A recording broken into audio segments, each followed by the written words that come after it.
You're listening to the Monocle Daily, first broadcast on the 18th of August, 2025 on Monocle Radio. Ukrainian President Volodymyr Zelensky heads to Washington, D.C. with a distinguished cast of human shields. Is Benjamin Netanyahu trying to lead Israel somewhere it does not wish to go? And growing old disgracefully, the rise of middle-aged delinquents. I'm Andrew Muller. The Monocle Daily starts now.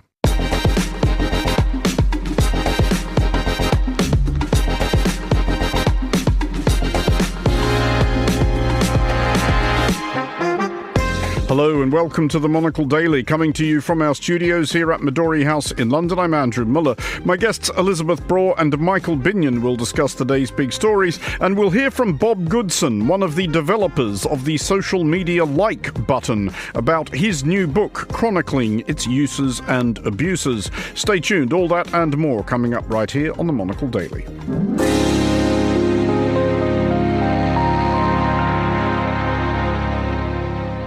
This is the Monocle Daily. I'm Andrew Muller, and I am joined today by Elizabeth Braw, Senior Fellow at the Atlantic Council and author of Goodbye Globalisation, and Michael Binion, Foreign Affairs Specialist for The Times. Hello to you both. Hello. Hello. Michael, you first of all have been attending a great many proms, and I think for the benefit of our international listeners who may not be up with what a prom is, explain.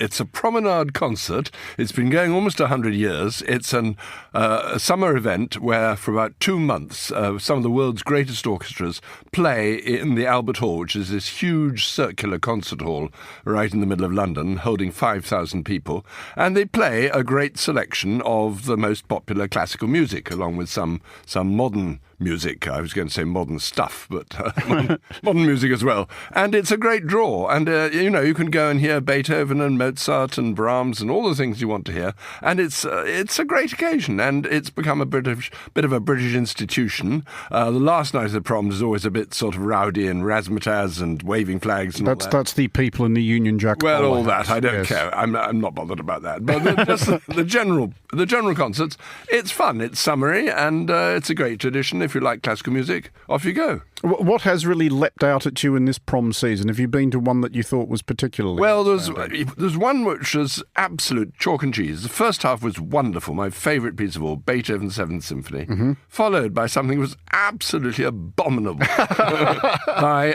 Bela Bartok, who I don't particularly rate, and it was called Bluebeard's Castle, and it was a sort of musical Dracula, and it was just absurd. Well, that is an exercise in contrast. Elizabeth, you have been, I think, this year, though, to a smaller number of proms. Are you buying into this great British tradition? Yes, I am. And I'll catch up with Michael before the last night of the proms, for which I won't get tickets since I'm late. But I'm a fan too. And as Michael says, it is a British institution. And it's one of a few events anywhere where people who know a lot about classical music and people who know nothing about classical music turn up and have a good time, and nobody looks down on anybody else. Well, even when you clap in the wrong place. That's naughty. Well, I inwardly give people the evil eye, but I wouldn't ever countenance saying anything. Well, we will start in Washington, D.C., where in the next few hours, more or less anything seems possible, from nothing being decided to everything being decided. President Volodymyr Zelensky of Ukraine is being received at the White House right now by US President Donald Trump, and in an extraordinary display of what is being pitched as solidarity, but is much more likely a determination to keep matters under some sort of control. Among those who have also invited themselves along are French President Emmanuel Macron, UK Prime Minister Sir Keir Starmer, NATO Secretary-General Mark Rutte, Italian Prime Minister Giorgia Meloni, German Chancellor Friedrich Merz, Finnish President Alexander Stubb, and European Commission President Ursula von der Leyen. Elizabeth, why this reluctance to let Zelensky go in there alone? We've all seen what happened last time, and that is the brief answer. And I was racking my brains earlier today, well, actually throughout the day, trying to think of any occasion in diplomatic history where the most powerful leaders of Europe or any other continent have turned up at a diplomatic event not to advocate for their own countries, but to advocate for another country in a meeting with a supposedly friendly country. I can't think of any event in the history of diplomacy where that has happened. It's an extraordinary show of solidarity and support for President Zelensky, and the fact that you have leaders who are of different political persuasions, who represent countries that are sometimes disagree, that they've all come together, and within hours they came together to put this trip on their schedules. It is extraordinary, and I think it's a moment for us Europeans to be proud of being Europeans, even more proud than we should ordinarily be. I suspect, Michael, that there has been probably an amount of pre-meeting discussion among these heads of government and heads of state about how they're going to handle this.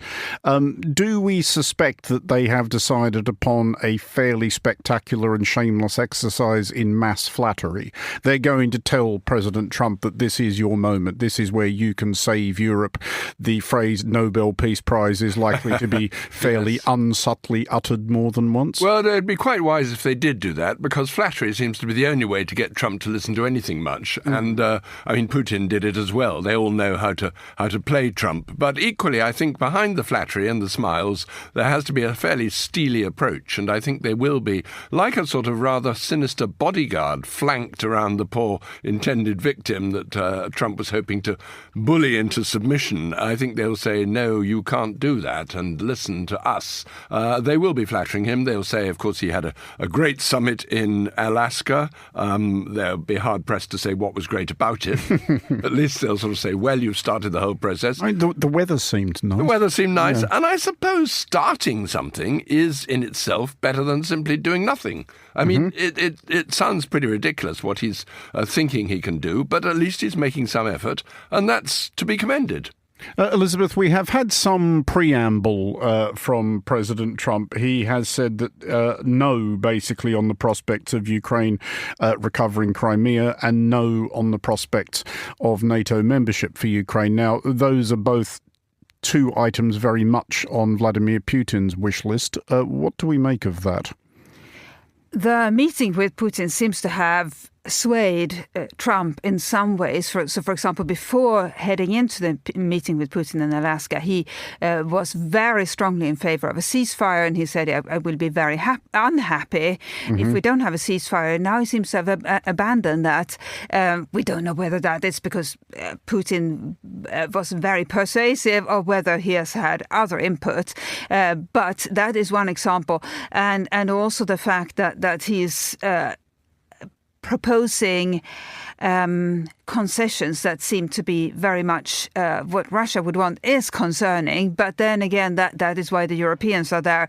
And we should remember, they had conversations with Trump before the Alaska meeting where broad Western lines of argument had been agreed. And so I think they will try to remind him of those agreed points. But do those suggestions, i.e. no Crimea, no NATO membership, Michael, square with what we heard from Trump's envoy, Steve Witkoff, who the record suggests may not necessarily be the most reliable of sources, but he was talking about the idea that Russia had conceded that Ukraine, or whatever portion of Ukraine Russia intends to leave, would be able to seek some sort of Article 5 type security guarantee, not under the NATO umbrella, but perhaps in cooperation with some of its European partners. Yes, I think actually that's a sort of plus. I mean, we don't know whether it's worth the paper it's written on. Well, it wasn't even written down, I don't think. But whatever the guarantee or the proposal was,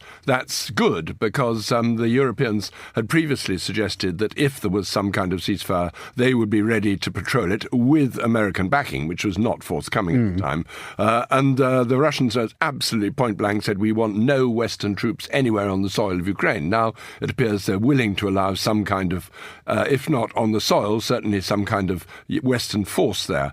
I think also the business about Crimea and no NATO membership, well, that's not such a huge concession because it was totally unrealistic in the first place. It was never likely that Ukraine would get back Crimea. I mean, Donbass is a bit of a separate matter, or quite a separate matter. And also, the Europeans, for everything they've said, were never really likely to give NATO membership to Ukraine. First of all, they can't because it's not got control of its own territory, which is a prerequisite for membership. And secondly, because they just see that it wouldn't necessarily mean that Ukraine would get the protection that Article 5 is meant to ensure, because I don't think places like Spain and Portugal would be willing to go out and fight for Ukraine. They're so far away, it's sort of theoretical. This other proposal seems to me more sensible, that there would be some kind of Western guarantee. We will, of course, have more on what transpires at the White House across all our shows tomorrow. But before we move off this, I just want to ask you both quickly what your expectations are that the next few hours are going to be any kind of big whoop at all. Elizabeth, you first. It's so hard to predict simply because Trump's personality is different from anything we have ever seen in the history of diplomacy. But I think what is likely to happen is that Zelensky will emerge from his meeting with Trump and it will not be as bad as last time because the Europeans will have been there as his wingmen and wingwomen. And they will also have reminded Trump of what they had previously agreed. And the reality of conversations with some leaders is that they remember what their last conversation partner said. So now Putin is not in the room this time, and hopefully that will work in Ukraine's favor. And hopefully White House staffers will remember the acrimony that frankly also backfired on America last time, and they won't want to repeat that. I did hear that they had tried to convince Zelensky to wear a suit this time, but we'll see how that goes. Yeah, this does appear to matter to people, and by people I mean idiots. Michael, what are your levels of expectation? Well, I think Zelensky is going to come out with a very sore head. He will be battered about by everybody. He's going to find he's in an almost impossible position because Trump's going to say, look, you've got to give up the land. We're not going to get a deal from Russia unless you cede this land. Well, it's not just the territory Russia occupies, but it's a whole lot more of those two provinces, Donetsk and Luhansk, which have been the battleground for many Ukrainians, where many Ukrainians are still living, and where lots of people have died trying to defend it. And also, it is the real front line in that it's now very heavily mined, it's very well defended, and if they withdraw from that, then they've got to start a whole new front line. Militarily, it would be a disaster to give it up, as well as the fact he's not allowed to under the Constitution. So he's in an impossible situation. Either he simply says, I can't, and which Trump tries to bite off his head and say, well, sorry, no peace there, no deal. Or he says, well, why don't you try some sanctions on Russia? And Trump will say, we're not doing that. I think he's decided he's not going to do that. So whatever he does, he can't win either way. I think this will result in lots of nominations for the Peace Prize for Zelensky, because he has certainly been a stalwart in diplomacy, has been shuttling around the world now for as long as the war has been going on. In the beginning, obviously, he couldn't leave the country, but since then he has been going to every capital he can think of, to every occasion conceivable, to try to make the case for a ceasefire and a just peace. Well, to Israel now, specifically Tel Aviv, where crowds estimated in the hundreds of thousands gathered over the weekend to demand an end to nearly 2 years of war in Gaza and the release of the remaining hostages held by Hamas since October 7th, 2023. The demonstration was part of a day of nationwide action, including strikes called by families of the hostages and those who object to Israeli Prime Minister Benjamin Netanyahu's recent plans for renewing the ground assault upon Gaza, including the occupation of what remains of Gaza City, displacing or further displacing perhaps 1 million Palestinians. Michael, first of all, the organisers, and it's important to note that this claim comes from the organisers, are that 500,000 people turned up, which is about the population of Tel Aviv. Granted that people could have got on buses from elsewhere, but also granted, even if they're overselling this somewhat, out of a population of about 10 million people in Israel, that is a lot of people. It's a lot of people. people and good for them. I think they've made it quite clear that this proposal that the hardliners easy mistake in Netanyahu's cabinet of simply annexing Gaza, driving out the Palestinians, trying to occupy Gaza permanently. All this is absolute anathema, and particularly as they're still not letting aid in, they're still not doing anything for those people who are being shelled and shot at while they try to collect food. I mean, the situation is frankly horrific. And I think a lot of Israelis are very worried, A, that occupying Gaza will be an unending war forevermore, guerrilla war or otherwise. B, it will completely destroy Israel's image, even among many of its friends, and they don't like that. It will possibly fuel anti-Semitism. It will actually persuade those Arab countries that still amazingly retain relations with Israel, probably to break off altogether. It will leave Israel isolated. It is a plan for permanent disaster, it seems to me, and they're quite right to oppose it. Also, of course, I think what would be smart is if Hamas released the hostages immediately, all of them, without further condition, because as long as they hold the hostages, Netanyahu can argue that they've not given them up yet, we need a strong action to get them back. It won't actually get them back by military means. Hamas should try to regain the moral high ground. Well, they're never going to have the high ground because of what they did in the first place, but regain some initiative, release the hostages, then the world will say, look, Israel, just stop this. There's a couple of things that I do want to come back to. First of all, though, Elizabeth, as well as the crowds on the street, we are hearing increasing public disquiet from current and occasionally, former and occasionally current Israel Defense Forces and intelligence services people, and very senior people as well. Do you get the sense that something is shifting in Israel and that it may be shifting at a rate and to a degree which Netanyahu does not quite appreciate? Well, there seem to be two developments. One is the humanitarian one that Michael was talking about, the fact that people feel this has gone too far. People in Israel and around the world feel this has gone too far, that it can't be done in their name.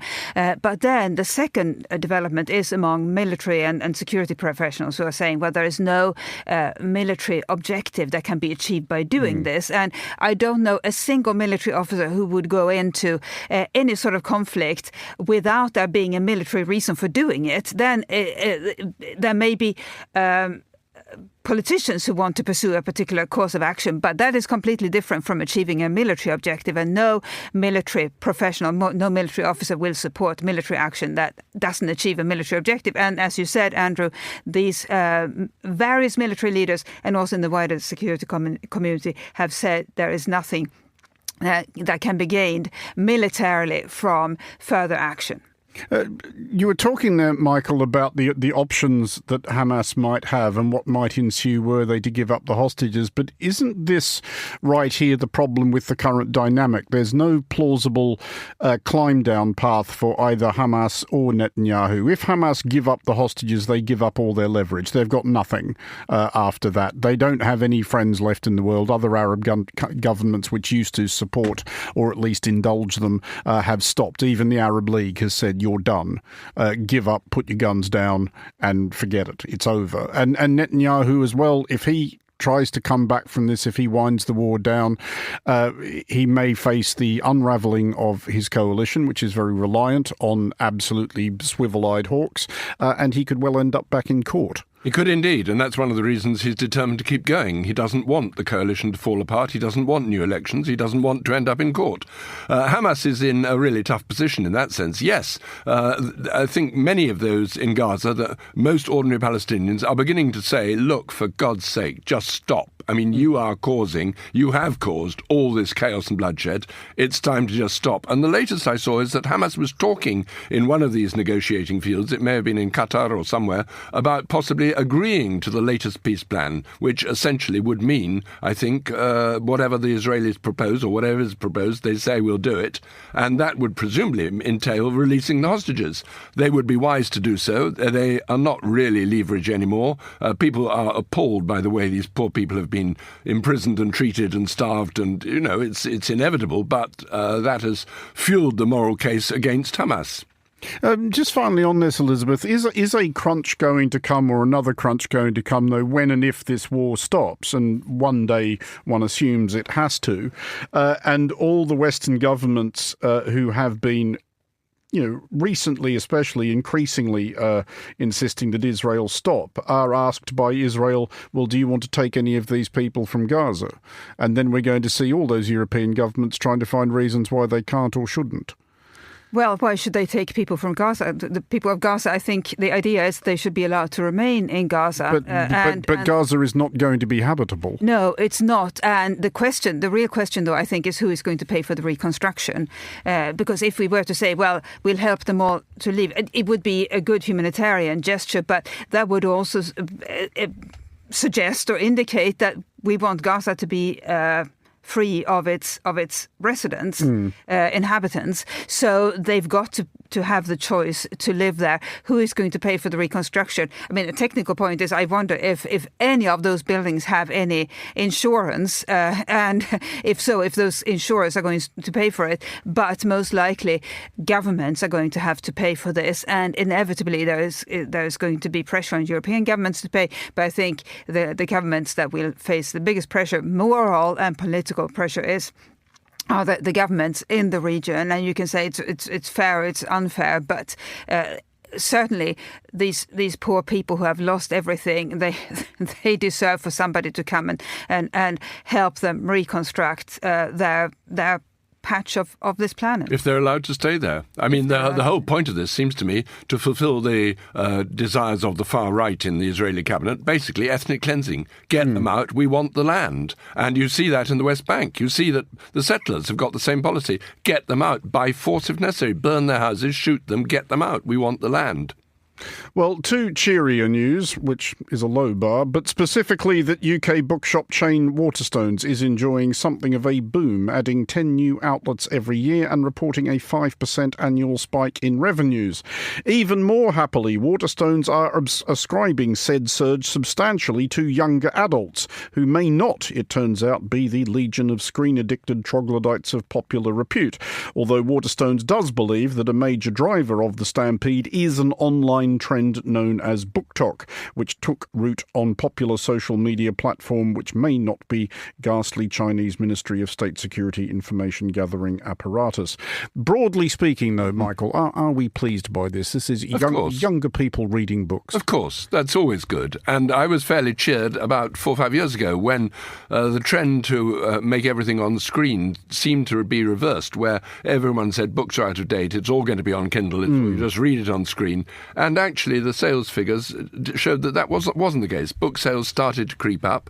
The sale of these devices where you can simply read it on your computer screen went down, and people are reading books again. Partly it's the feel of, having a book in your hand, being able to move the pages back and forth, the smell of the thing, the feel of the thing, all that, and the joy of actually reading. It's good. It depends what you read, of course. I mean, you could read the most awful trash, and a lot of people do, but reading anyway. Trash may be better than staring at your screen. Well, it might be, yeah. It would depend. Yes, mostly, I would say. Yeah, mostly. I mean, but is there a different reading experience, do you think, Elizabeth? This is what I think, but I do come from a generation of people who grew up reading things exclusively on paper.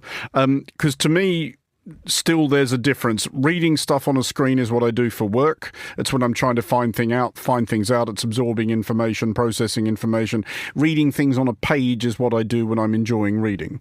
Yes, and well, first of all, it is good news, and I have to say, in my unscientific sample on the tube, taking tube very frequently and the bus, I've noticed lots more people reading a book recently than was the case a few years ago. So clearly, Gutenberg is having a return in some fashion, and I think the joy of reading, once it catches you then continue reading. And so my daughter, for example, has always read a lot, and she started reading at a young age. And because she started reading at a very young age, she read the books that she was interested in, and then when she got to primary school and then secondary school, she obviously had to read the books that were on the curriculum or the sort of books that you had to read. She did that, but if she had started by reading those books, I think she would have been left with the idea that reading is boring. If you start by reading for pleasure, then you continue doing that, and the books you read for school are just or being read for school. to. That's also good. Yes. Having parents read to you. Yes. When you're very little. That's good. Yeah. Did you ever acquire the habit, Michael, of screen reading, or are you resolutely old school? Old school in every way. I don't like reading newspapers on screen. I like newspapers you can open up, undo them, look at the page, and cast your eye up and down. Well, of course, if you're away on holiday or if you're travelling or whatever, on the screen is very convenient. It really is. But I have noticed nobody reads newspapers on the tube anymore. Nobody at all. Nobody even buys newspapers anymore.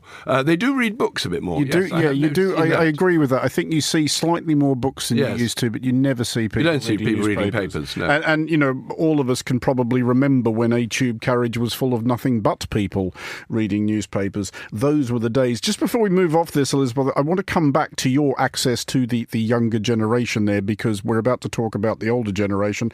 What are they reading in your... I don't mean what sort of format are they reading, what actual books are they consuming? So I have a son and a daughter who are in their late teens, early 20s. My son reads non-fiction all the time, biographies, world history, that sort of thing. My daughter reads novels. She started, unsurprisingly, in her as a tween with young adult novels. That's a category. Now she reads the classics and also more experimental novels, but they both read all the time, and it's amazing to see the joy of reading. And then you can even put up with the occasional boring book that you have to read. Well, you brought them up well. I mean, they wouldn't have done it unless you'd encouraged it. Well, moving somewhat along, if young folk are growing more bookish, this is perhaps in keeping with another popular stereotype of them, i.e. that they are a generation of prim, abstemious nerds, certainly when compared to their hell-raising ancestors. It appears to be the case that said roisterers are not slowing up in middle and late age. Across the United States and Europe, studies show that the use and abuse of alcohol and other substances and various pitfalls associated with what we'll call an eventful private life are increasingly likely to be found among those who might be reckoned old enough to know better. Michael. Perfect. I'm absolutely in favour. Yes, I want to grow old. In fact, I want to grow very old disgracefully. Yeah, so you're not surprised by any of this? No, not at all. I mean, this was a generation that was never told that drinking is bad for you. We were told not to take drugs, of which I approve. I'm terribly hostile to drugs. But anything else goes. It's never too late, Mark. Well, it's not too late, I suppose, no, but I can't bear the smell of that stuff when you're walking down the street. But, smoking a pipe now and then, drinking as much as I possibly can, staying up late, that's a lot of fun. Well, is it to be encouraged, do you think, in middle to late age, which is obviously, Elizabeth, not something you personally are going to have to get to grips with for many, many, many years yet? I'm just making clear to our listeners. It will hit us all if we're lucky enough to live past a somewhat younger age. But yes, why not? But it is interesting, is it not, that the current younger generation, that they have seen the harm that various practices can do to one's body. It's not. I don't think they abstain for moral reasons. It's for health reasons. What role models they are. But as you say, Michael, why not? Why not? Well, I agree with the model of keeping fit. I mean, the oldies are not, well, every so often they say, come on, you're never too old to start pumping iron or running around. And I sort of think, really? I'm not sure, but I mean, I should. And the young do, and they do keep fit. And you're right, it's the health model that keeps them in the rather sober way of life. But is there also a thing, Michael, where, and you may have seen this change occur, what we think of as old has changed considerably? There's two particular phenomena I'm thinking of. One is a thing that recurs on social media where people put up football cards, like collector football cards from the late 60s, early 70s, of what were held to be professional athletes, usually in their early 20s. They all look like they're about 90 by today's standards. Yeah. But also the fact that the big cultural cultural phenomenon in the UK this summer has been these enormous shows played by Oasis. And somebody who was about the right age to have bought their records when they came out is now about the right age for their free bus pass. Well, indeed. Look at the Rolling Stones. They are all about my age, actually. Well, I'm about their age. And they're still going strong, and good for them. And what's more, they're still attracting listeners and people coming to their gigs. Just look at ABBA, by the way. Well, ABBA, they've had a kind of would-be they've had what would you call a virtual revival? A virtual revival. I mean, they've had several revivals. I mean, they have hit the. They've never gone out of fashion. And they've had every generation. They've got the oldies, they've got the middle-aged because there was a brief resurgence, and now they've got the whole lot going to their virtual. Because they wrote good tunes. Well, they were wonderful stuff. You're hardly an unbiased observer here, Elizabeth. This is some home crowd umpiring over there. But just finally on this, and again going back to your possibly greater insights into the younger folk. Do they strike you as a sort of more sober and serious bunch? And sometimes it is for surprising reasons. I was talking about this years ago to a much younger relative of mine in Australia, and I made some remark to the effect that crowds at rock concerts now seem much more restrained than they did back when people were moshing and diving off stages and stuff. And she said, you didn't have £1,000 phone in your pocket, which was a fair point, I thought. And you also didn't live in a world that was plagued by wars, climate change, and youth unemployment. Frankly, it's a serious situation, a serious world, alarming world. These young people are that we are dropping them into. It's hard to forget about all of that and just be engaged in hedonism when you have to worry about the planet's surviving and at the very least Ukraine surviving. And no housing for yourself. No living with your parents at the age of 30. Or even getting a job. It is really a troubling legacy we are leaving them. Well, in sum then, we had our fun, and that's all that matters. Elizabeth Braw and Michael Binion, thank you both for joining us. Finally, on today's show, it seemed at first glance a simple cutesy gimmick, the option to indicate that you liked a post on social media. Since spreading across the internet earlier this century, the like button has, for better and very much for worse, been a colossally important catalyst of public discourse, as pursuit of likes by the terminally online has driven people to more extreme positions and to ever greater power, including the presidency of the United States. A new book by Bob Goodson and Martin Reeves, Like, the Button That Changed the World, chronicles the development and the influence of this feature. I spoke earlier to Bob Goodson, who played a role in the development of the like button, and I began by asking him who initially came up with the concept. It's a funny question, who invented the like button? And it's such a simple question, but it's a complex answer, and it's something that evolved over with many hands. And yet we are able to say what the key innovations were in bringing us to where we are today. And that's interesting, that we can pinpoint these key innovations and key developments and know who the people were that were behind each of those steps. I mean, do we know even why the look of the like button got settled on, why it is more often the thumbs up as opposed to anything else which might have been, and indeed sometimes is used, whether it's the heart shape or the star or something else? It is interesting that in the West, the word like and the thumbs up symbol became the dominant choice, because in the early years of this feature, from 2005 for about 3 years, there were all kinds of things that were tried, all kinds of icons, all kinds of words. We trace all these different varieties. And so like and the thumbs up wasn't actually a completely obvious choice. It wasn't obvious to designers for several years.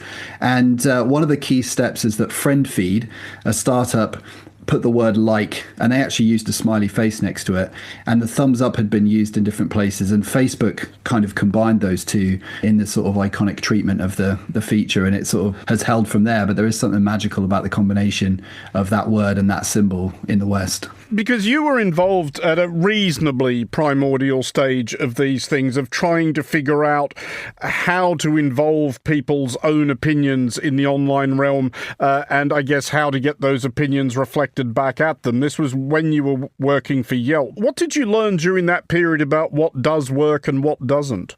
Yeah, that's right. At Yelp, we were the first to put multiple emotions on a piece of web content. Interestingly, no one had done that before. You only had one choice if you responded at all. And we were also the first to allow you to react to content instantly without leaving the page or without the page refreshing, which was a big deal in the early 2000s because a page refresh took 4 or 5 seconds. So those were the two key things that we did. And one of the things we quickly learned, and others learned it the hard way too, is that we had useful, funny, cool, and then we had sort of a not useful. So we had like a negative feedback option, and that lasted 24 hours. The users hated it. They hated it so much, we had no choice but to pull it. So that lasted a total of a day. And there were so many sites in those early days that also had these negative reaction options because programmers are not always the most empathetic people, I'll admit, and we all thought it would probably be a good idea to have a negative option. But the only one that really persisted for a long time and still does have the thumbs down is YouTube, and they need it for a different reason. So that was one of the things that was learned early on. And nowadays you see very few sites that will carry the thumbs down. I mean, what has been figured out, though, about why this has worked, why this has sucked us in so completely, why, if you will, we like likes? Are we just, or has this revealed us as just a species of egotistical idiots who crave approval?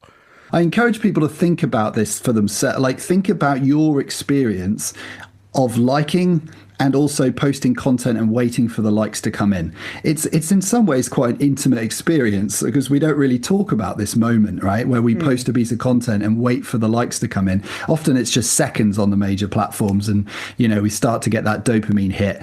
I think it's interesting to think about it because it's something we do every day. I mean, across all the platforms and all the different types of reactions around the world, these are now clicked 160 billion times a day.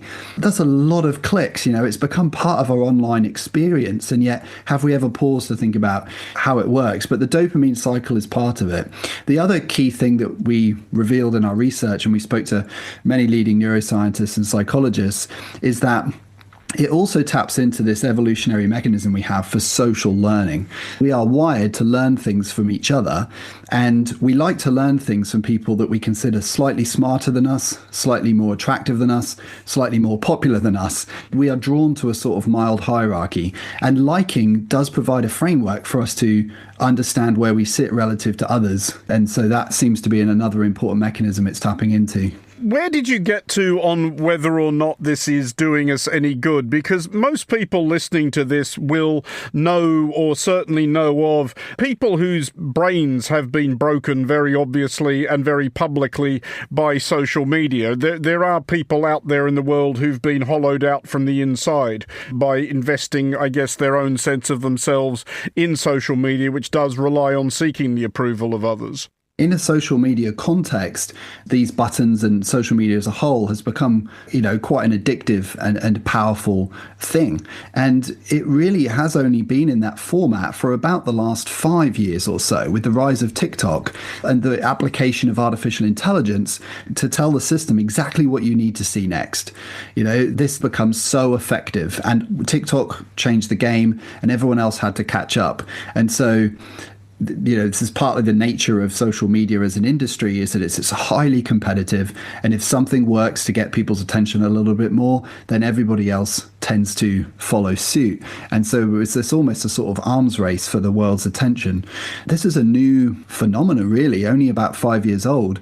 And Asa Raskin says from the Center for Humane Technology that we're not entering our first interaction with AI right now. We're entering our second interaction with AI right now, because our first interaction between AI and humanity was actually in the last 5 years in the way social media developed. That was Bob Goodson speaking to me earlier. Bob Goodson and Martin Reeves' new book, Like, The Button That Changed the World, is available now. And that's all for this edition of The Daily. Thanks to our panellists, Elizabeth Braw and Michael Binion. The show was produced by Monica Lillis and researched by Henry King. Our sound engineer was Elliot Greenfield. I'm Andrew Muller here in London. The Daily is back at the same time tomorrow. Thanks for listening.